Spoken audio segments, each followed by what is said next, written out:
How's it going, everyone? In this video, I want to do more of a discussion style video, so after you're done watching, definitely sound off in the comment section down below, because I'm curious to hear what you guys think, and I talked about it a little bit yesterday when we got the update on Marvel Spider-Man Remastered. Generally speaking, the information that was the most highlighted was the specifications, the PC features that are going to be included in the game. However, one of the biggest discussion points, quite possibly, is the fact the price point is $59.99, so it's a full $60, different than the recent PlayStation on PC games that we've been seeing with Horizon, God of War, as well as Days Gone. Those were all priced at $50, and maybe some of you guys look at a $10 price differential and it's not really worth something to talk about. However, this could also be a harbinger of things to come if this is priced at $60. There's a little game coming out on PC eventually, Last of Us, and if that's priced at $70, I don't know how people are going to react to that,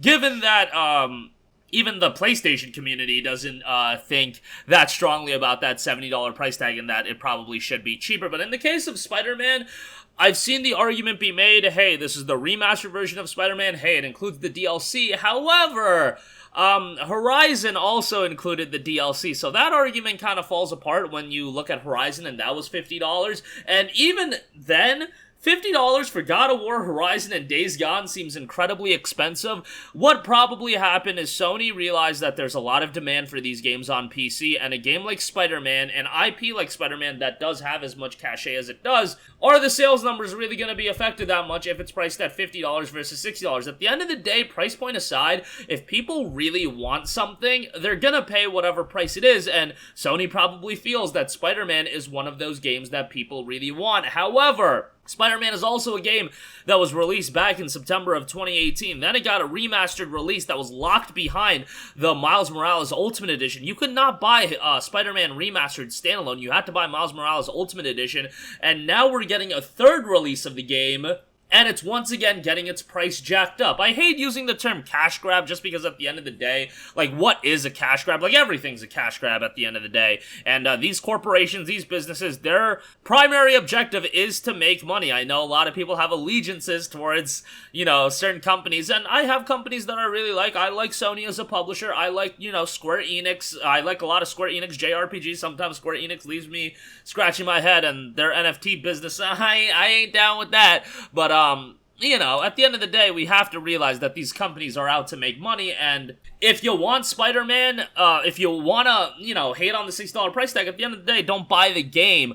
Do I think enough people are not going to buy the game to actually make Sony reconsider the price point and think, hey, maybe we should price it lower? Like, is the $10 price hike from $50 to $60 gonna make, like, 1 out of every 5 or 6 people decide, hey, that's too expensive for me, I'm not gonna buy the game? I think what you are seeing is that there's gonna be people that are gonna be vocal online, but how much of that is going to extend to your common person that's just on Steam regularly? Like, I have a buddy that he has a nice PC, but he is a super casual gamer. He doesn't, like, follow news anywhere, and whenever he just wants to play a game or he sees a game online, he just buys it outright on Steam every single time for $60. I'm like, bro, you know you can wait a little bit, get it cheaper. You know you can even get it cheaper the day it comes out on all these different e-tailers and whatnot. He's like, yeah, bro, this is too much work for me. They want my $60, they want my $50. I'm gonna just buy it. I just want to play the game. I really do believe that's how the majority of people think. People like me, people that are the nerds, and I'm definitely one of the nerds, we're gonna dissect things like this $10 price hike, but just, you know, just talking to people in my day-to-day life, and I just consider that to be the overwhelmingly majority amount of people that are like this. They don't really care. They're just like, alright, it's $60, it's $10 more, not the greatest thing in the world. But they probably don't even realize or remember that they paid $50 for Horizon or $50 for God of War, or whatever the case may be. And I had a lot of friends that, do play on PC, my friends that do play on PC and bought God of War, they didn't think twice about the price point. I had a friend that looked at Final Fantasy VII Remake coming to Steam the day of. He just opened up Steam, saw FF7 Remake was on PC, and he's just like, oh, hell yeah, I'm buying that. And then I talked to him, I'm like, yo, you know this game's been on PC for a little bit, and I told him it was on the Epic Game Store. He's like, yeah, bro, I had no idea that it was on the Epic Game Store. So that's what a lot of people are like. They're completely disconnected from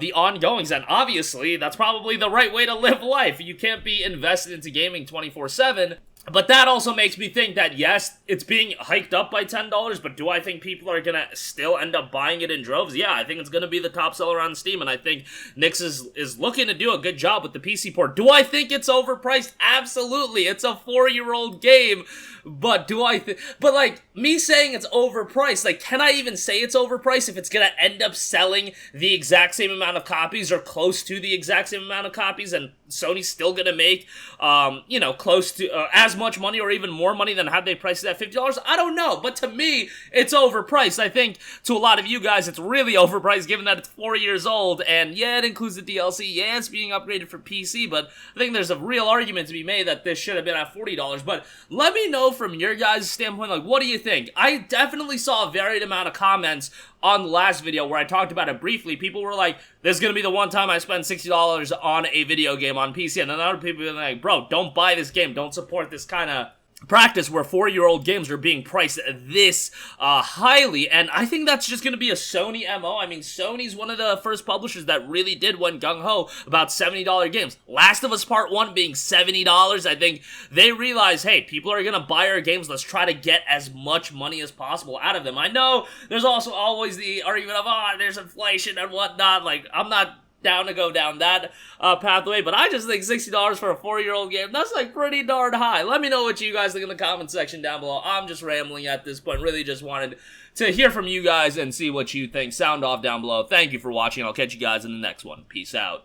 Hey, what's going on, guys? Mush here again. Hope you enjoyed the video. As you guys might know, YouTube's notification system is sometimes a little bit wonky, even if you're subscribed to the channel. Maybe you're not abundantly aware that I uploaded a video. To remedy that situation, make sure you hit the bell notification button. This way, whenever I upload a new video, and I try to upload as consistently as possible, you will be notified directly of the upload, and you can watch it as soon as it goes live. I would really appreciate if you guys hit that button so you can stay up to date with all of the content I'm posting. But as always, guys, thanks for watching, and I'll catch you guys in the next one. Peace out.